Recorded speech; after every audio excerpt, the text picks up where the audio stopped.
아멘. 하나님 말씀 함께 보겠습니다. 함께 보실 하나님 말씀은 히브리서 11장 13절에서 22절까지입니다.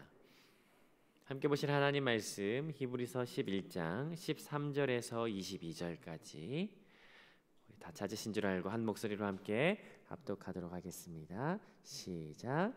이 사람들은 다 믿음을 따라 죽었으며 약속을 받지 못하였으되 그것들을 멀리서 보고 환영하여며 또 땅에서는 외국인과 나그네의 힘을 증언하였으니 그들이 이같이 말하는 것은 자기들이 본향 찾는 자임을 나타냄이라. 그들이 나온 바 본향을 생각하였더라면 돌아갈 기회가 있으려니와 그들이 이제는 더 나은 본향을 사모하니 곧 하늘에 있는 것이라. 이러므로 하나님이 그들의 하나님이라 일컬음을 받으심을 부끄러워하지 아니하시고 그들을 위하여 한 성을 예비하셨느니라. 아브라함은 시험 받을 때 믿음으로 이삭을 드렸으니 그는 약속들을 받은 자로 돼 그 외아들을 드렸느니라. 그에게 이미 말씀하시기를 내 자손이라 칭할 자는 이삭으로 말미암으리라 하셨으니 그가 하나님이 능히 이삭을 죽은 자 가운데서 다시 살리실 줄로 생각한지라. 비유컨대 그를 죽은 자 가운데서 도로 받은 것이니라. 믿음으로 이삭은 장차 있을 일에 대하여 야곱과 에서를 축복하였으며 믿음으로 야곱은 죽을 때 요셉의 각 아들에게 축복하고 그 지팡이 머리에 의지하여 경배하였으며 믿음으로 요셉은 임종시에 이스라엘 자손들이 떠날 것을 말하고 또 자기 뼈를 위하여 명하였으며. 우리 말씀을 함께 살펴보도록 하겠습니다. 우리는 함께 히브리서 묵상을 계속해서 해나가고 있습니다. 여러분은 히브리서를 한마디로 요약해보라, 한마디로 말해보라 라고 한다면 여러분 뭐라고 하시겠습니까? 아마 여러 가지 주제들에 대해서 이야기하실 수 있겠지만 제임스 올드위스라고 하는 신학자가 히브리서의 주제는 확신이다 라고 이야기를 했습니다. 왜냐하면 지금 히브리서의 배경이 되는 수신자들이 살아가는 그 환경이 죽느냐 사느냐에 대한 문제를 가지고 있었어요. 그러나 그 죽느냐 사느냐의 문제 속에서 기독교의 신앙과 맞부딪혔을 때 결국 그들에게는 확신에 대한 문제로 불거졌다라고 했기 때문에 히브리서의 주제는 확신이다라고 볼 수 있다라고 이야기를 했습니다. 저도 이 말에 충분히 동의가 됩니다. 그래서 히브리서의 정점, 히브리서가 최고조에 이르렀을 때 아마 이 믿음의 전당, 믿음의 장이 들어가 있는 것이 아닐까라는 생각을 해보게 됩니다. 우리는 어제부터 히브리서 11장 같이 함께 살펴보고 있고요. 금요일까지 같이 함께 살펴볼 텐데 오늘은 13절부터 22절까지 함께 살펴보도록 하겠습니다. 오늘 매일 성경이 본문을 굉장히 잘 단락을 나눴어요. 13절부터 16절까지 한 단락, 17절에서 19절까지, 그리고 20절에서 22절까지 한 단락씩 총 3단락으로 나눴는데 오늘 이 단락을 같이 함께 살펴보면서 믿음에 대해서 같이 한번 살펴보도록 하겠습니다. 오늘 본문을 좀 같이 함께 살펴보도록 하는데요. 먼저 히브리서 11장 13절 맨 앞에 부분을 좀 살펴보시겠습니까? 이 부분에서 오늘 이 전체가 22절까지 무슨 말을 하려는지가 전체가 다 드러나 있는데 11장 13절 우리 첫 번째 문장만 같이 한번 읽어보시겠습니까? 시작. 이 사람들은 다 믿음을 따라 죽었으며. 여기까지입니다. 여기까지가 전체 내용이 다 들어가 있었어요. 자, 여기서 한번 보시죠. 여기에서 이 사람들은 죽었다라고 하는데 이 사람들은 누구를 말하는 걸까요? 이 사람들은 당연히 어제 본문을 봐야지 알 수 있겠죠. 어제 본문을 보면 11장에서 8절부터 이야기하는데 누구를 말하냐면요, 아브라함과, 그리고 9절에 보니까 그 아브라함의 유업으로 함께 받았던 이삭과 야곱을 이야기하는 거예요. 그러니까 오늘 이 사람들은 아브라함과 그의 자손들, 후손들에 대해서 이야기하는 거다라고 볼 수 있을 것 같습니다. 자, 그런데 그들이 어떻게 됐다고요? 믿음을 따라 죽었다라고 하는 것이에요. 여러분, 믿음을 따라 죽었다. 여러분 생각해 보시겠습니까? 믿음을 따라 죽었다는 게 무슨 표현일까요? 믿음을 따라 죽은 건 무슨 말을, 어떠한 의미일까요? 여기 헬라어를 좀 살펴보면요, 믿음 가운데서 죽었다라고 하는 표현이 나와요. 그러니까 이들은 믿음 가운데서, 이들의 죽는 삶의 모습 속에서는 믿음 가운데서 죽었다라는 것이죠. 그러면 바꿔서 말하자면 어떤 말이냐면은 이들은 죽는 날까지 어떠한 삶을 산 거예요? 믿음 안에 있었다라고 하는 것이에요.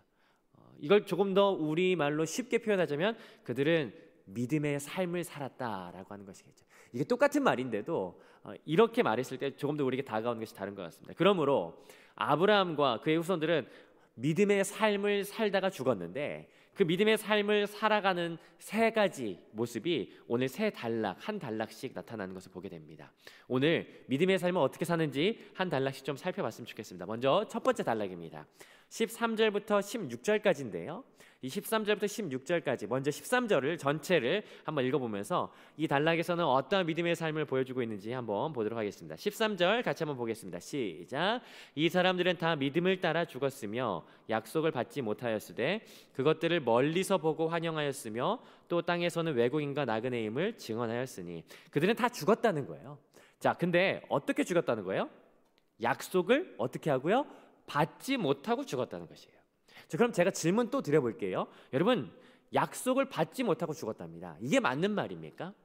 아브라함과 이삭과 야곱에 대해서 지금 그 족장들에서 이야기하는데 그들이 약속을 받지 못하고 죽었습니까? 히브리서가요. 여러분 쉽습니까? 아니면 쉽지 않습니까? 쉽지 않아요. 그냥 읽으면 쓱 읽히는데 이게 자세히 보면 어렵습니다. 왜냐하면 여러분 히브리서 정확하게는 누가 썼는지 모르거든요. 어떤 사람들은 바울이라고 주장해요. 그런데 바울이 아니라고 주장하는 사람들의 입장이 뭐냐면 히브리서가 바울이 아무리 글을 깔끔하고 논리 있게 쓴다 하더라도 그보다 훨씬 더 고급스럽고 훨씬 더 어려운 단어와 훨씬 더 논리적으로 쓴 것이 히브리서인 거예요. 그래서 바울이 쓰지 않았다라고 사람들이 봅니다. 그러니까 이것은 뭐 말하자고 하는 거냐면 히브리서에 나타나는 표현과 히브리서에 나타나는 단어 하나하나들은 그냥 쓰지 않았다라고 하는 것이에요. 그러니까 우리 다시 한번 더 생각해 보면서 다시 한번 볼게요. 이 사람들이 약속을 받지 못했습니까? 받았습니까? 사실 하나님께서 아브라함을 부르셨을 때 그리고 이삭과 야곱에게 계속해서 반복해서 약속을 주시는 것이 너에게 땅을 줄 거야, 후손을 줄 거야, 너에게 복을 줄 거야 라고 하는 약속이 있었어요? 없었어요? 있었어요. 그리고 창세기 안에서 그들이 어느 정도 그 약속이 성취되어져 가는 것 같아요. 그러면 오늘 히브리서에서 말하는 것처럼 그들은 약속을 받지 못하고 죽었다라고 하는 것은 그럼 잘못된 걸까요? 아니에요. 문맥을 좀 살펴보면 이 약속이라고 하는 것은 이 땅에서 받았던 후손과 땅과 복에 대한 약속이 아니라는 것을 우리가 알 수 있죠. 그 사실은 어제 본문 8절부터 10절까지의 내용 속에 있는 것인데 8절 그들이 가나안 땅에 거류했지만 사실 그들은 그 가나안 땅을 살아갈 때 자기들의 고향처럼 살지 않고 마치 이방인의 땅에서 사는 것처럼 살았다는 거예요. 그러면서 그들이 진짜 바라보고 소망했던 진짜 장막은 10절인데요. 어제 본문이에요. 지으실 터가 있는 기초가 튼튼한 도시를 바랬다라고 하는 것이죠. 그렇다면 이 약속이 말하는 것은 이들이 바랬던 저 하나님의 나라, 영원한 안식의 나라를 의미한다라고 하는 것을 우리가 생각해 볼 수 있습니다. 그럼 영원한 나라, 그 안식의 나라는 어떻게 도래했습니까? 예수 그리스도로 말미암아 그들에게 온 것이, 우리에게 온 것이에요. 그러므로 이들은 예수님께서 오시기 이전의 삶을 살았기 때문에 이들은 약속을 받지 못했어요. 그러니 예수님께서는 우리에게 막힌담을 하셔서 그것을 가까이 하실 수 있게 하셨어요. 그러니 여기에서 이야기하는 게 13절에서 그들은 가까이서 보지 못하고 그것을 멀리서 봤다, 멀리서 보면서 환영했다라고 이야기하는 것이죠. 그렇기 때문에 이 땅을 살 때 그들이 가나안 땅에 살았지만 그곳이 약속하신 땅이었지만 그러나 그곳은 궁극적인 땅이 아니었으므로 그들은 이렇게 얘기했다는 것이에요. 창세기 23장 4절에 이야기했던 내용을 가지고 오는데 나는 당신들 중에 나그네요 거류하는 자이니 라고 했던 것이에요. 그래서 오늘 히브리서 11장 14절 15절에서 이야기합니다. 14절 15절 같이 한번 읽어보면요. 시작. 그들이 이같이 말하는 것은 자기들이 본향을 찾는 자임을 나타냄이라. 그들이 나온 바 본향을 생각했었더라면 돌아갈 기회가 있었으리녀와. 여기에서 두 가지를 이야기하는 것이에요. 그들이 그 땅에서 살아갈 때 우리는 나그네이며 거류민입니다 라고 말했던 그 근거는 여기 뭐냐면은 우리가 진짜 본향을 찾고 있습니다. 14절 진짜 본향을 찾고 있는 사람들입니다 라고 말하는 것 같다라는 것이에요. 그리고 15절, 만약에 진짜 본향이 그들에게 따로 있었다면 저 하늘이 아니라 그들이 말했던 우린 진짜 본향 찾고 있습니다 라고 했던 그것이 진짜 갈대아 우르나 다른 본향을 말했던 것이라면 그들이 돌아갔지 않겠느냐라고 하면서 논리적으로 지금 이야기하는 것이에요. 그러나 같지 않았기 때문에 16절 여기에서 명확하게 말합니다. 16절 같이 읽어보겠습니다. 시작. 그들이 이제는 더 나은 본향을 사모하니 곧 하늘에 있는 것이라. 이러므로 하나님이 그들의 하나님이라 일컬음을 받으심을 부끄러워하지 아니하시고 그들을 위하여 한 성을 예비하셨느니라. 이를 통해서 알 수 있는 것이에요. 그들이 더 나은 본향. 여기 더 나은이라고 하는 단어는 히브리서에서 굉장히 중요한 단어입니다. 히브리서에 12번 들어가고요. 더 나은이라고 하는 말이 쓰일 때마다 모두 예수 그리스도로 말미암아 새로워진 더 값진 것을 말할 때 쓰여지는 것이에요. 그러므로 이들이 말하는 더 나은 본향을 사모했다라고 하는 것, 사모하다라고 하는 특별히 열렬히 바라다라고 하는 의미거든요.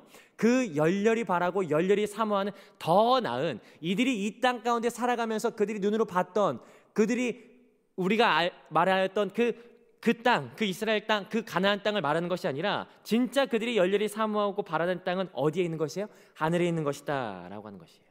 그러므로 우리는 이 본문을 통해서 이 사람들을 이렇게 말할 수 있습니다. 이들은 믿음으로 하늘의 소망을 두고 살았다. 땅을 버타며 산다 할지라도 그들은 하늘을 바라보며 살았다라고 하는 것이에요. 이게 바로 믿음이라고 하는 것이죠. 여러분 아시겠지만 그렇게 사는 것이 사실은 쉽지 않습니다. 삶의 문제와 생활의 염려와 미래에 대한 고민들로 가득 찬 우리에게 하늘을 바라보며 산다는 것은 사실은 쉽지 않아요.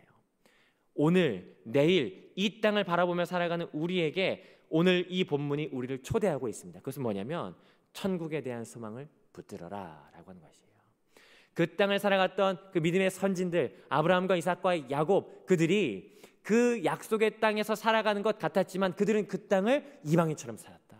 그들이 진짜 바랬던 것은 그 땅이 아니라 바로 저 본향 하늘나라였다라고 하는 것이에요.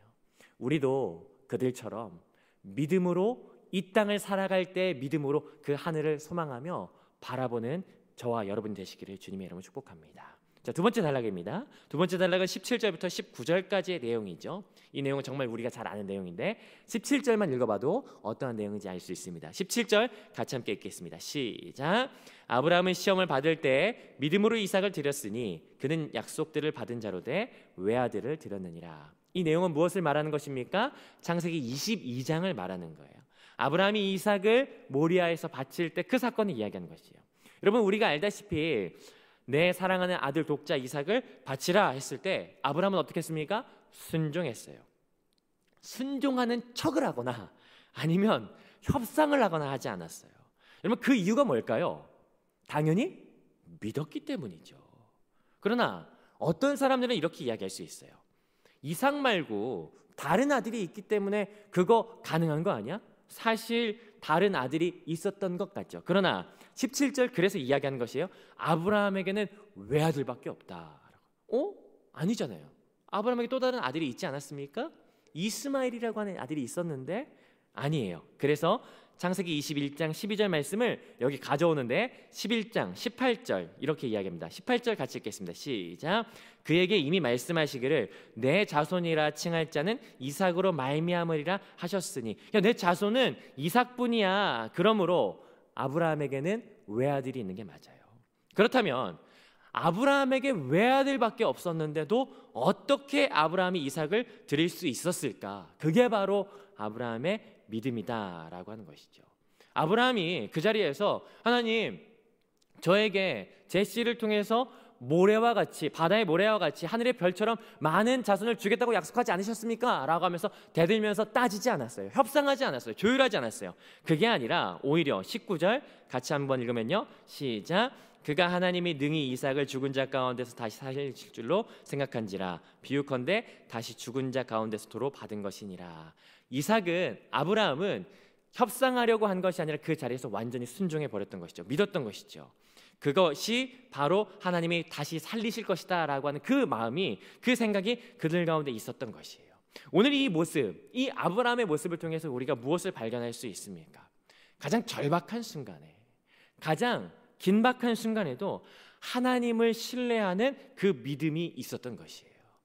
이삭을 드려야 하는 가장 절대절명의 순간에도, 자기의 모든 소망이 끊어지는 가장 위급한 긴급한 순간에도 하나님의 약속을 더 신뢰했다라고 하는 것을 오늘 히브리서가 우리에게 보여주는 것이죠. 여러분, 이 믿음을 소유할 수 있으시겠습니까? 오늘 하나님께서 이 본문을 통하여, 이 본문의 묵상함을 통하여 우리를 이곳으로 초대하고 계세요. 절박한 상황까지는 아니어도 내 눈에 보여지는 수많은 현실과 수많은 상황 때문에 우리의 마음이 좌지우지 되는 것이 사실 우리의 현실이지 않습니까? 그러나 하나님께서 오늘 이 본문을 통하여 우리에게 믿음의 자리, 믿음의 전당으로 우리를 초대하십니다. 그것은 우리의 상황과 우리의 현실과 우리의 눈앞에 보여지는 모든 상황들로 인하여 우리의 마음이 좌지우지 되고 마음이 나눠지고 갈라지는 것이 아니라, 그때 하나님 더 신뢰하고 하나님 바라보기를 하나님께서 오늘 우리 가운데 초청하신다라고 하는 것입니다. 오늘 그 믿음의 자리로 한 걸음 더 나아가시는 저와 여러분이 되시기를 주님으로 축복합니다. 오늘 세 번째 단락에서는요, 또 세 번째 믿음에 대해서 이야기합니다. 히브리서 21장 20절부터 22절까지입니다.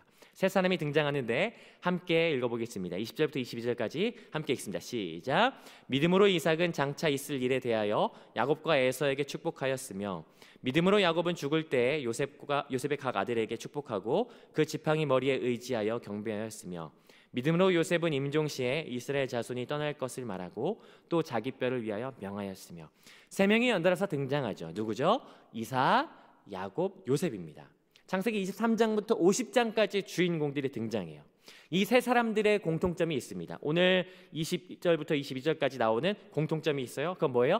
자녀들에게 축복했다라고 하는 것이에요.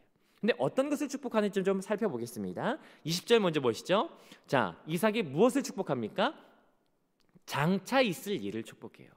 여기 장차 있을 일이라고 하는 것은 단순히 미래에 대한 어떤 일을 이야기하지 않습니다. 오히려 하나님께서 장래 행하실 일이라고 말하는 것이 더 좋을 것 같아요. 그건 첫 번째 단락에서 이미 살펴봤어요. 단순히 이것이 몇 년 안에 있을 일에 대해서 이야기하는 것이 아니라, 이들이 얻을 부동산에 대해서 이야기하는 것이 아니라 더 나은 본향에 대하여 관심이 있었다라고 하는 것을. 그래서 이삭이 축복한 것은 단순히 이들이 얻을 부동산에 대한, 단순히 이들이 있을 어떤 몇 년 후의 일에 대한 축복이 아니라 하나님 나라 본향에 대한 축복이었다라고 하는 것을 생각해 볼 수 있습니다. 21절도 보시겠습니까? 21절 보니까 야곱 또한 그의 삶이 끝나는 날에 그 자녀들을 축복했습니다. 그런데 그의 축복과 더불어서 그 야곱의 마지막 삶이 어땠는지 나와요. 보니까 야곱이 축복했다라고 한 내용과 더불어서 그 후반부에 뭐가 나옵니까? 무엇을 의지하여 하나님께 경배했어요? 지팡이 머리에 의지하여 하나님께 경배했다라고 이야기하는 것이에요. 여러분, 그거 아십니까? 히브리인들에게 지팡이라고 하는 것은요, 순례의 표지였어요. 거류민의 표지였어요. 그러므로 야곱은 그가 죽는 그 순간에도 그는 여전히 이 땅이 그의 고향이 아니라, 그의 본향이 아니라, 그는 이 땅 가운데서 순례의 삶을 살아갔고 거류민으로 살아갔다라고 하는 것을 의지하며 하나님께 예배하고 경배하며 살아갔다라고 하는 것이에요. 여기 21절에서는 야곱이 그 아들들에게 어떠한 내용으로 축복했는지 나오진 않아요. 그러나 그가 어떠한 삶으로 살았는지 나와요. 그는 거류민으로 살았어요. 그러므로 그가 축복했다라고 하는 내용도 아마 본향을 향한, 본향을 바라보는 그 축복의 내용이 들어갔지 않았을까라고 합리적으로 추측할 수 있습니다. 자, 그리고 마지막 22절도 보겠습니다. 22절은 어떤 때입니까? 요셉의 임종시라고 이야기해요. 임종시라고 하는 것은 끝나갈 때라고 하는 것이 더 좋을 것 같아요. 자, 그리고 말했다라고 하는데 사실은 기억했다라고 하는 것으로 해석하는 것이 더 좋을 것 같습니다. 그럼 무엇을 기억했습니까? 하나님께서 자기 백성들의 어떠한 일을 행하실지를 기억했어요. 그 약속을 기억한 것이에요. 언제요? 그게 언제입니까? 그냥 그가 정정했을 때, 그가 힘이 있었을 때, 손에 땀이 있었을 때 기억했던 것이 아니라 그의 숨이 끊어지는 그 순간에 기억했던 것이에요. 그의 삶의 가장 마지막 때에 그 약속을 기억했던 것이에요. 그리고 기억에서 끝나지 아니하고 그 기억에 근거하여 자기 자녀들에게 명령할 때 자기의 뼈를 어떻게 할지에 대해서 명령했다라는 것이에요. 이를 통해서 알 수 있는 것이 있습니다. 그것은 요셉도 자기의 숨이 끊어지는 그 순간에 하나님의 약속을 기억하고 그리고 그 자녀들에게 그 약속을 따라서 어떻게 행할지를 명했다라고 하는 것이죠. 그렇다면 이삭, 야곱, 요셉의 공통점을 우리가 알 수 있습니다. 그것은 뭐냐면 자기의 삶이 끝나는 그 순간까지 뭐를 기억한 겁니까? 하나님의 약속을 기억한 것이에요. 그리고 하나님의 약속을 기억한 것에서 끝나는 것이 아니라 그 약속을 다음 세대들에게 고스란히 전수했다라고 하는 것이에요. 만약에 이들에게 이것이 이루어질 것에 대한 믿음이 없다면 이 믿음에 대한 약속을 전수할 수 없었을 거예요. 이들은 이 약속에 대한 믿음이 충만하였고 분명하였기에 거기에서 멈추지 아니하고 자녀들에게 전달할 수 있었던 것이죠. 오늘 우리에게 이 말씀이 필요합니다. 우리에게 하나님 나라를 향한 하나님의 약속에 대한 충만한 믿음이 있는 것은 물론이거니와 거기에서 멈추지 아니하고 그 믿음을 그 자녀들에게 고스란히 전수할 수 있는, 그것이 어떠한 때든 이들의 삶이 끊어지는 그 순간까지도 그 믿음을 그들에게 고스란히 전수하고자 하는 그 마음과 그 애틋함과 그 노력이 이 가운데 있었다라고 하는 것이 우리 가운데도 있어야 할 것이에요. 남산교회에서 우리 다음 세대들에게 전해줘야 될 것이 무엇이냐라고 한다면 그것은 어떠한 외형적인, 물질적인, 표면적인 것이 아닌 것이에요. 하나님 나라를 바라보는 믿음, 하나님께서 우리에게 허락하신 그 믿음을 고스란히 다음 세대들에게 전수할 수 있는 저와 우리 교회들이 되기를 주님의 이름으로 축복합니다. 말씀을 좀 정리하겠습니다.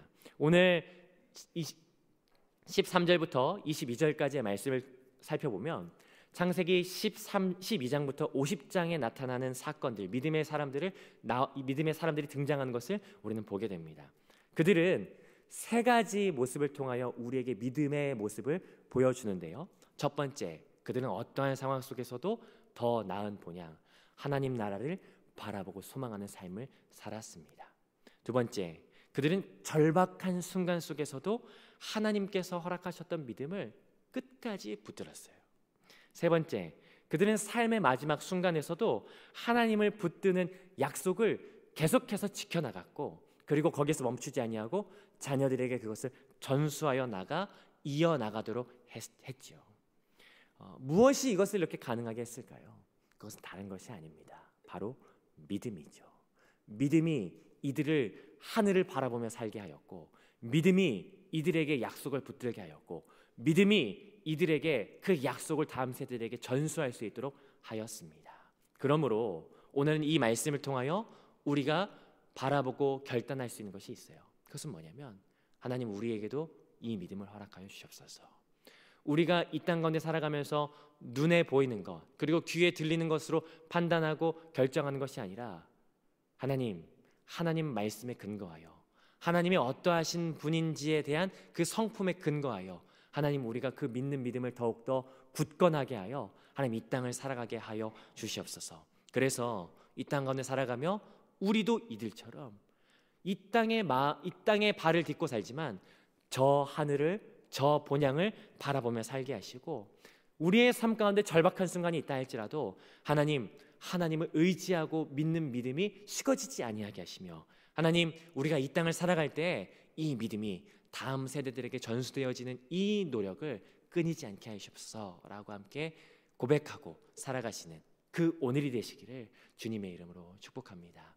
이 말씀대로 살아가 주님께서 기뻐하시는 자가 되는 저와 여러분 되시기를 주님의 이름으로 축복합니다.